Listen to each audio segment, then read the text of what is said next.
Pastor George Borgard, and this is another Higher Things video short.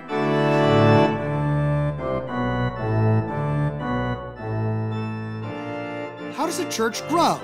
That's the subject of today's Higher Things video short. Hey, if you love these videos, if you are enjoying Daring to be Lutheran with us this Lenten season, or if you learned a little bit more about your faith, go ahead and hit the like button here at the bottom of the video, or subscribe to our YouTube, Facebook, or Instagram channels. Go to support.higherthings.org. Give, donate today, tax deductible. Keep those videos rolling. So how does the church grow? So often we're tempted to look inside of ourselves to come up with reasons to why churches grow and why they don't. We think we need to make a few tweaks, a couple of changes, and we can chart some growth and get some growth going. Tweak the worship, change the pastor, maybe get a more innovative person, be more loving people, do some evangelism programs, and the like. And these things aren't necessarily bad, except for getting rid of pastors. That's not helpful. Bad for business. But they're all centered upon us and what we're doing, and thus missing the point. The one who grows the church is the Spirit. The Spirit calls, gathers, enlightens, and sanctifies the Christian church on earth and keeps it with Jesus in the one true faith. Programs don't grow churches.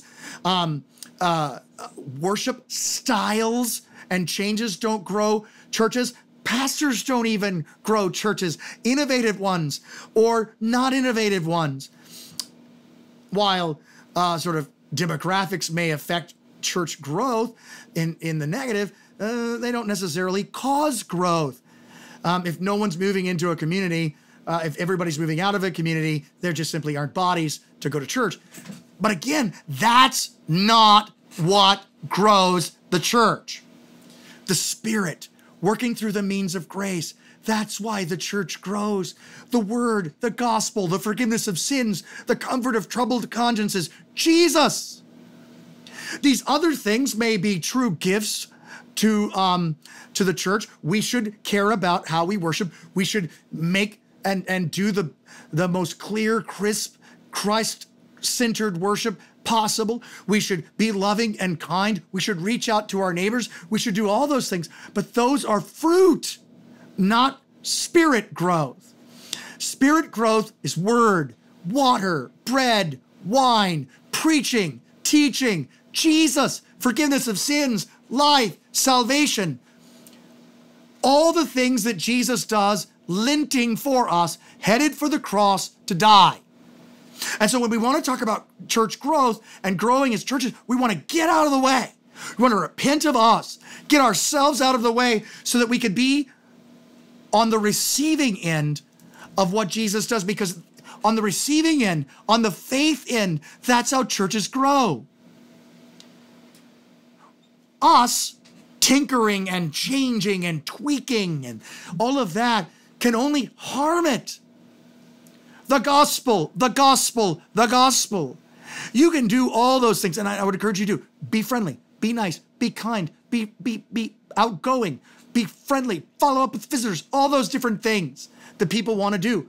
But don't let your left hand know what your right hand is doing. Don't let your kindness and love know, let your gospel know what your kindness and love is doing, because it's all about the gospel, all about the Holy Spirit, all about Jesus, and not so much about you. And this takes the pressure off of you to do something in order to grow.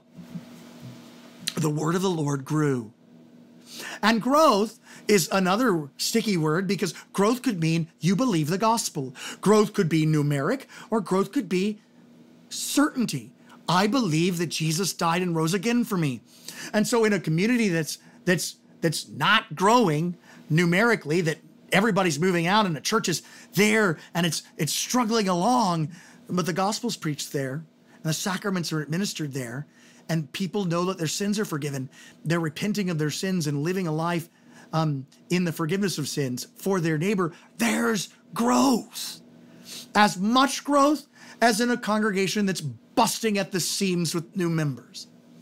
Because growth is in the gospel, not chartable sometimes, and not sort of measurable with graphics.